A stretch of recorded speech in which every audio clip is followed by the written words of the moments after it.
Judges chapter 18.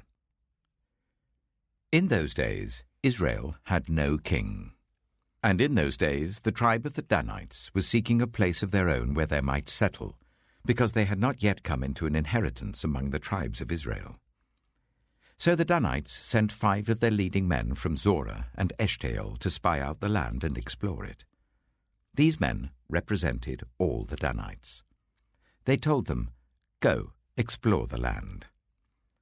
So they entered the hill country of Ephraim and came to the house of Micah, where they spent the night. When they were near Micah's house, they recognized the voice of the young Levite. So they turned in there and asked him, "Who brought you here? What are you doing in this place? Why are you here?" He told them what Micah had done for him, and said, "He has hired me, and I am his priest." Then they said to him, "Please inquire of God to learn whether our journey will be successful." The priest answered them, "Go in peace. Your journey has the Lord's approval." So the 5 men left and came to Laish, where they saw that the people were living in safety, like the Sidonians, at peace and secure. And since their land lacked nothing, they were prosperous. Also, they lived a long way from the Sidonians and had no relationship with anyone else. When they returned to Zorah and Eshtaol, their fellow Danites asked them, "How did you find things?" They answered, "Come on, let's attack them.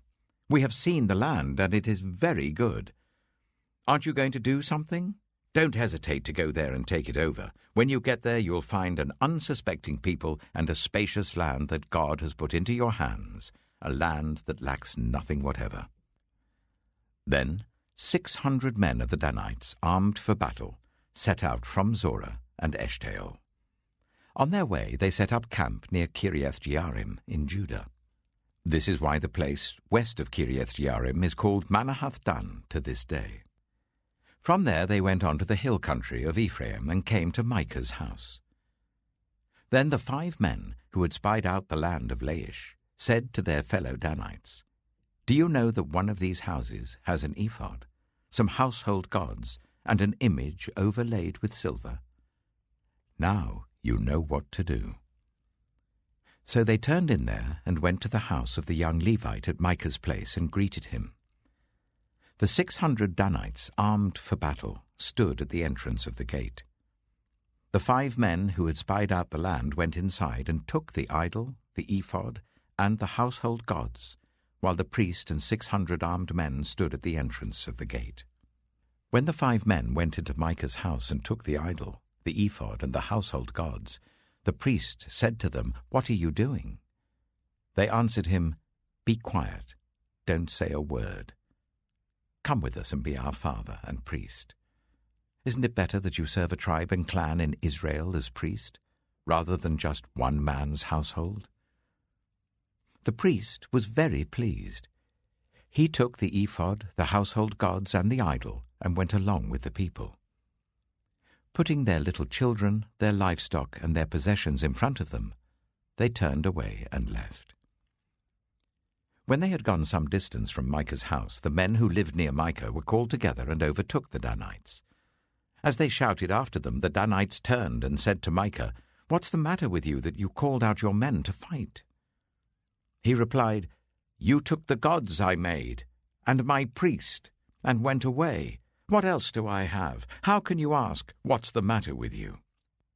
The Danites answered, "Don't argue with us, or some of the men may get angry and attack you, and you and your family will lose your lives."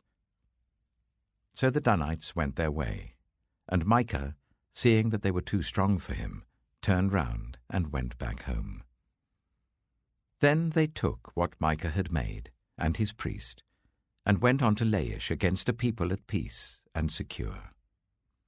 They attacked them with the sword and burned down their city. There was no one to rescue them because they lived a long way from Sidon and had no relationship with anyone else. The city was in a valley near Beth Rehob. The Danites rebuilt the city and settled there. They named it Dan, after their ancestor Dan, who was born to Israel, though the city used to be called Laish. There the Danites set up for themselves the idol And Jonathan, son of Gershom, the son of Moses, and his sons were priests for the tribe of Dan until the time of the captivity of the land. They continued to use the idol Micah had made all the time the house of God was in Shiloh.